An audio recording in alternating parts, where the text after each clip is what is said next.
Olá, eu sou André Malta e esse é o canal Isso Aqui Não É Grego, uma abordagem descomplicada da literatura clássica. Episódio de hoje, Ilíada, a série Canto 16. Tem de tudo no Canto 16. Ótimos diálogos com falas desenvolvidas e profundas, nas quais se trabalha a ironia dramática, um mini catálogo ao estilo do que a gente viu no Canto 2, ação intensa na batalha, com descrições memoráveis, intervenções divinas importantes e duas mortes grandiosas de Sarpedon e Patroclo, esta última numa das passagens mais estarrecedoras da literatura antiga. Tudo isso num único episódio.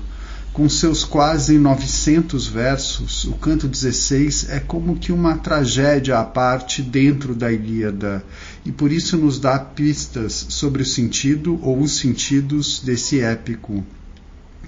Na minha opinião, do ponto de vista da construção literária, é a realização máxima de Homero. Se você quer entender a essência da épica e por que a Ilíada era, na antiguidade, mais apreciada que a Odisseia, leia o Canto 16. O canto se abre indo direto ao ponto. Patroclo chega finalmente até Aquiles, aos prantos, o que faz o amigo compará-lo a uma menininha que pede colo à mãe. Uma imagem desconcertante, sexista, mas que ao mesmo tempo encerra afeto. Entre outras coisas, Aquiles pergunta a Patroclo se o choro seria pelos gregos, os quais, na visão dele, Aquiles, sofrem por conta da sua própria presunção. Realmente, parece que Aquiles está cego e não acessa direito a realidade. É o que Patroclo tenta dizer. Ouça um trecho. Mas o teu mal, Aquiles, não tem cura. Jamais desejaria ser tomado por essa cólera que tu sustentas, homem terrível. Que tipo de lucro terão de ti as gerações futuras, se tu não defenderes os argivos do fado impróprio da destruição? Tu és cruel, eu já não posso crer que o cavaleiro Peleu foi teu pai, e nem que Tétis foi a tua mãe. Foste parido pelo glauco mar e pelas rochas íngremes do abismo, pois o teu coração é desumano. Patroclo tinha razão, o apelo de um amigo querido pode fazer com que até a pessoa mais dura ceda. Aquiles vai ceder, não sem antes despejar novas lamúrias, como aquela de que estaria sendo tratado como um mendigo sem honra. Tudo bem, ele topa emprestar as armas imortais a Patroclo e permitir que lidere seus homens. Mas Aquiles impõe certas condições, com medo de que Patroclo se empolgue e avance mais do que deve. Vai que Apolo aparece para ajudar os troianos. É uma amarga previsão do que está prestes a acontecer. Mais doloroso do que empurrar um amigo para a morte por causa da própria teimosia é empurrá-lo mesmo pressentindo a merda que pode acontecer. Mas Aquiles no fim continua a pensar na própria honra. Ouçam. Depois que os afastares dos navios, retorna para cá, se por acaso o trovejante marido de Hera te prometer a dádiva da glória, tu não inventes de querer lutar, sozinho, sem que eu esteja contigo, contra os troianos amantes da guerra. Assim tu me farás mais desonrado. Não te deixes levar de modo algum na exultação da guerra e da batalha, quando estiveres matando troianos, a uma investida em direção de Ílion. Tenho receio de que algum dos deuses olímpicos de eterna geração entre na luta. O deus longínquo Apolo tem grande amor pelos homens troianos, por isso vem de volta para cá, tão logo tenhas estabelecido uma luz de esperança em meio às naus. O mais assustador é, num outro trecho dessa fala, já no fim, Aquiles desejar que todos os gregos e troianos morressem e que ele e Patroclo pudessem tomar sozinhos Troia.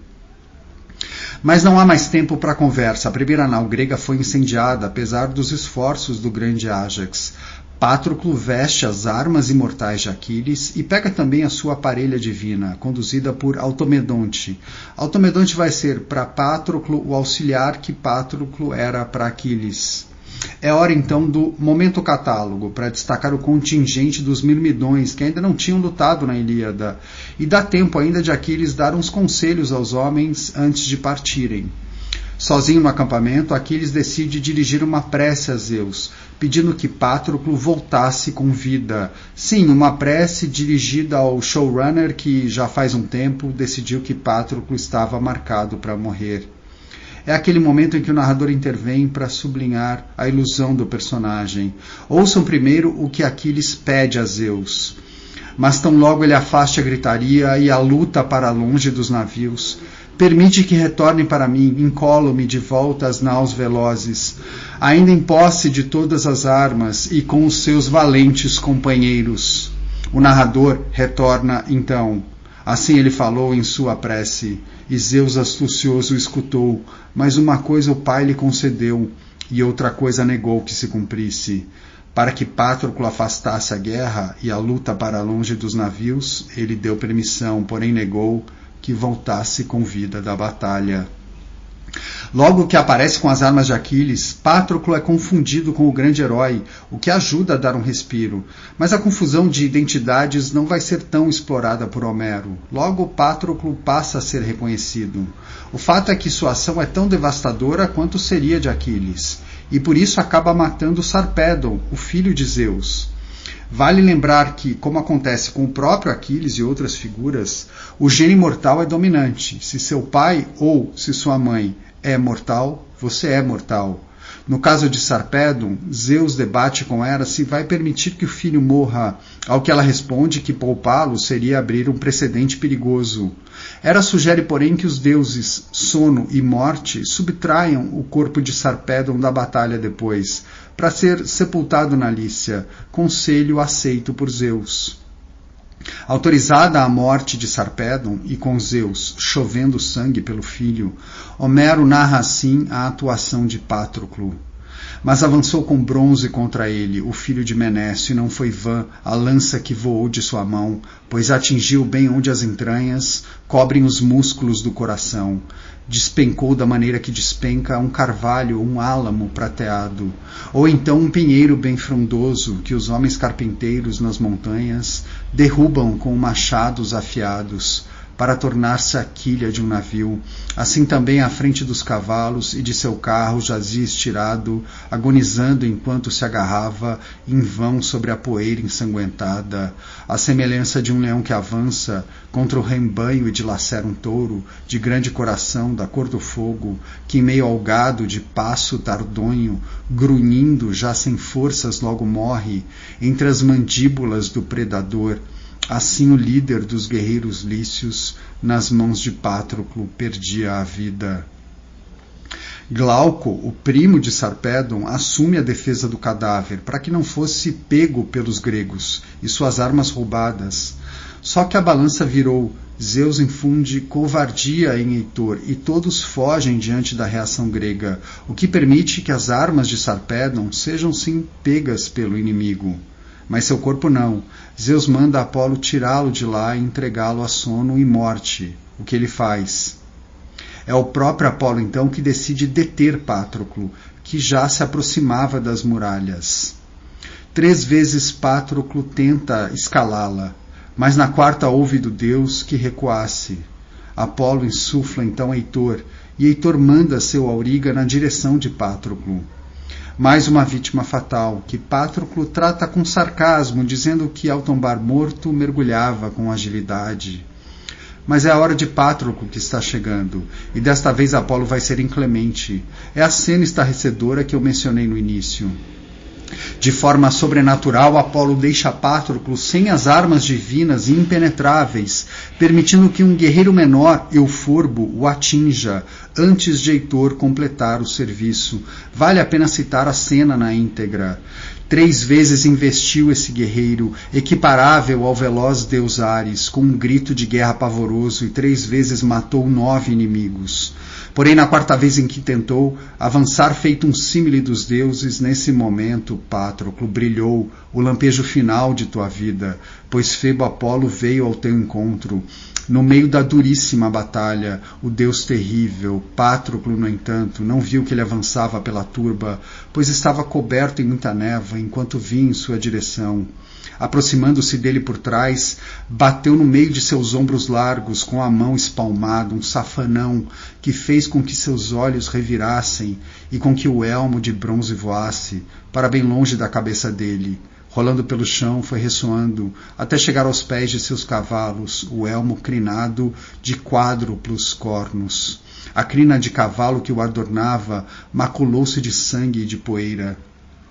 Antes disso, jamais se permitira que a crina desse grande capacete se maculasse exposta na poeira, pois protegia a cabeça de um homem divino e seu semblante gracioso, o próprio Aquiles. Mas agora Zeus concedia esse elmo para Heitor para vesti-lo sobre o próprio crânio, nas horas próximas de sua morte. Nas mãos de Patroclo quebrou-se inteira a sua lança de sombra comprida, armamento pesado e gigantesco, de ponta toda em bronze nos seus ombros, arrebentou-se a correia do escudo, que foi ao chão com talabarte e franjas. Depois o soberano Apolo, filho de Zeus, lhe soltou a couraça, cegueira dominou seu coração, e seus membros brilhantes se laçaram. Ficou parado onde estava, confuso. Pelas costas, com lança pontiaguda, de perto bem no meio de seus ombros, levou um golpe de um homem dardânio, Euforbo, príncipe filho de Panto, que superava todos de sua idade, tanto na lança e no carro de guerra, quanto na agilidade de seus pés. O toque irônico fica por conta de Euforbo ser ágil nos pés, o que nos lembra, claro, de Aquiles. É a vez de Heitor entrar em cena e tirar a vida de Patroclo. Porém, Heitor, no momento em que viu Patroclo, herói de grande coração, retrocedendo de volta aos aqueus, ferido pelo bronze pontiagudo, veio correndo através das falanges e de perto feriu com a lança na porção inferior de seu abdômen. O bronze atravessou por inteiro, desabou com um baque sobre o solo, para a enorme tristeza dos aqueus. Entra um símile aqui, Homero então fala o seguinte de Heitor, que se gaba de um feito para o qual teve ajuda. Vangloriando-se do próprio feito, disse as seguintes palavras aladas: Patroclo, certamente tu pensaste que arrasarias a nossa cidade e privarias as moças troianas de viverem a vida em liberdade, carregando-as de volta nos navios em direção da amada terra pátria. Tolo diante dos olhares delas são os cavalos velozes de Heitor que alcançam todo o campo de batalha. Com as patas sou eu com a lança me distingo entre todos os troianos. Amantes da batalha, eu que os guardo de viverem a vida em privação. Já tu serás comido por abutres. Ah, miserável, nem o próprio Aquiles, com todo o seu valor, pôde salvar-te. Ele, ao certo, ficando para trás, te disse várias vezes ao partires: Patroclo, tu não me vás conduzir o teu carro de guerra e teus cavalos de volta para os côncavos navios, antes de teres partido em pedaços a ensanguentada armadura de Heitor por sobre o peito daquele homicida. De certo foi assim que te falou, convencendo teu tolo coração. Mas um Patroclo exangue pode dizer ainda suas últimas e proféticas palavras. Aproveita por ora enquanto podes vangloriar-te, Heitor, pois concederam vitória para ti Apolo e Zeus, filho de Crono, que me dominaram facilmente, tiraram-me dos ombros as minhas armas e minha armadura. Mesmo se 20 varões semelhantes a ti viessem para me enfrentar, acabariam todos destruídos, tomados pela minha própria lança. Quem me matou foi o fado funesto, acompanhado do filho de Leto. Depois, entre os guerreiros, foi Euforbo. Tu foste apenas meu terceiro algoz. Mas uma coisa mais eu te direi, para que guardes no teu coração.